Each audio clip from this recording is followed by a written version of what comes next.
بسم اللہ الرحمن الرحیم۔ شروع کرتا ہوں اللہ تعالیٰ کے نام کے ساتھ جو بڑا مہربان نہایت رحم کرنے والا ہے۔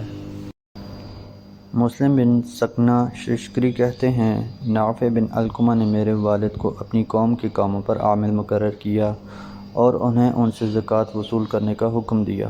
میرے والد نے مجھے ان کی ایک جماعت کی طرف بھیجا۔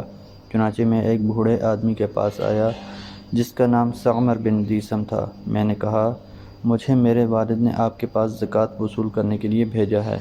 وہ بولے، بھتیجے، تم کس قسم کے جانور لوگے؟ میں نے کہا، ہم تھنوں کو دیکھ کر عمدہ جانور چنیں گے۔ انہوں نے کہا، بھتیجے، میں تمہیں ایک حدیث سناتا ہوں۔ میں اپنی بکریوں کے ساتھ یہیں گھاٹی میں رسول اللہ صلی اللہ علیہ وآلہ وسلم کے زمانے میں رہا کرتا تھا۔ ایک بار دو آدمی ایک اونٹ پر سوار ہو کر آئے اور مجھ سے کہنے لگے، ہم رسول اللہ صلی اللہ علیہ وآلہ وسلم کے بھیجے ہوئے ہیں تاکہ تم اپنی بکریوں کی زکوٰۃ ادا کرو۔ میں نے کہا، مجھے کیا دینا ہوگا؟ انہوں نے کہا، ایک بکری۔ میں نے ایک بکری کی طرف قصد کیا جس کی جگہ مجھے معلوم تھی۔ وہ بکری دودھ اور چربی سے بھری ہوئی تھی۔ میں اسے نکال کر ان کے پاس لایا۔ انہوں نے کہا، یہ بکری پیٹ والی یعنی حاملہ ہے۔ ہم کو رسول اللہ صلی اللہ علیہ وآلہ وسلم نے ایسی بکری لینے سے منع کیا ہے۔ پھر میں نے کہا، تم کیا لوگے؟ انہوں نے کہا، ایک برس کی بکری جو دوسرے برس میں داخل ہو گئی ہو، یا 2 برس کی جو تیسرے میں داخل ہو گئی ہو۔ میں نے ایک موٹی بکری جس نے بچہ نہیں دیا تھا مگر بچہ دینے کے لائق ہونے والی تھی کا قصد کیا۔ اسے نکال کر ان کے پاس لایا تو انہوں نے کہا، اسے ہم نے لے لیا۔ پھر وہ دونوں اسے اپنے اونٹ پر لاد کر لے چلے گئے۔ حضرت عبداللہ بن معاویہ کہتے ہیں، نبی اکرم صلی اللہ علیہ وآلہ وسلم نے فرمایا، 3 باتیں ہیں جو کوئی ان کو کرے گا ایمان کا مزہ چکھے گا۔ جو صرف اللہ کی عبادت کرے، لا الہ الا اللہ کا اقرار کرے، اپنے مال کی زکوٰۃ خوشی سے ہر سال ادا کیا کرے، اور زکوٰۃ میں بوڑھا، خارشتی، بیمار اور گھٹیا قسم کا جانور نہ دینے بلکہ اوسط درجے کا مال دے، اس لیے کہ اللہ نے نہ تو تم سے سب سے بہتر کا مطالبہ کیا اور نہ ہی تمہیں گھٹیا مال دینے کا حکم دیا ہے۔ ابی بن کعب رضی اللہ عنہ کہتے ہیں کہ نبی اکرم صلی اللہ علیہ وآلہ وسلم نے مجھے صدقہ وصول کرنے کے لیے بھیجا۔ میں ایک شخص کے پاس سے گزرا۔ جب اس نے اپنا مال اکٹھا کیا تو میں نے اس پر صرف ایک بنت مغاث کی زکوٰۃ واجب پائی۔ میں نے اس سے کہا، ایک بنت مغاث دو، یہی تمہاری زکوٰۃ ہے۔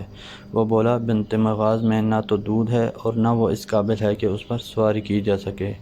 یہ لو ایک اونٹنی، جوان، بڑی اور موٹی۔ میں نے اس سے کہا، میں ایسی چیز کبھی نہیں لے سکتا جس کے لینے کا مجھے حکم نہیں۔ البتہ رسول اللہ صلی اللہ علیہ وآلہ وسلم تو تم سے قریب ہیں، اگر تم چاہو تو ان کے پاس جا کر وہی بات پیش کرو جو تم نے مجھ سے کہی ہے۔ اب اگر آپ صلی اللہ علیہ وآلہ وسلم قبول فرما لیتے ہیں تو میں بھی اسے لے لوں گا، اور اگر آپ واپس کر دیتے ہیں تو میں بھی واپس کر دوں گا۔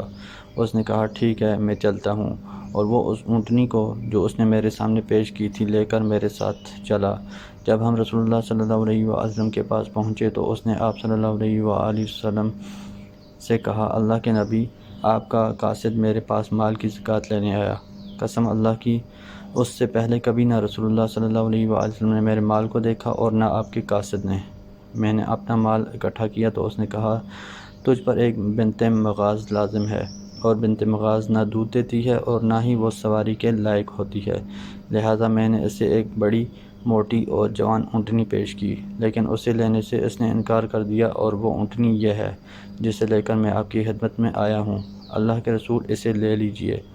رسول اللہ صلی اللہ علیہ وآلہ وسلم نے اس سے فرمایا، تم پر واجب تو بنت مغاث ہی ہے، لیکن اگر تم خوشی سے اسے دے رہے ہو تو اللہ تعالیٰ تمہیں اس کا اجر عطا کرے گا اور ہم اسے قبول کر لیں گے۔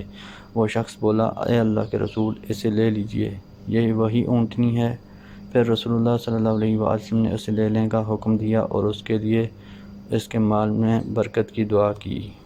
محترم دوستو، اللہ تعالیٰ سے دعا ہے اللہ تعالیٰ ہمیں ان حدیث پر عمل کرنے کی توفیق عطا فرمائیں۔ اللہ تعالیٰ ہمیں دونوں جہانوں میں کامیابیاں عطا فرمائیں، آمین یا رب العالمین۔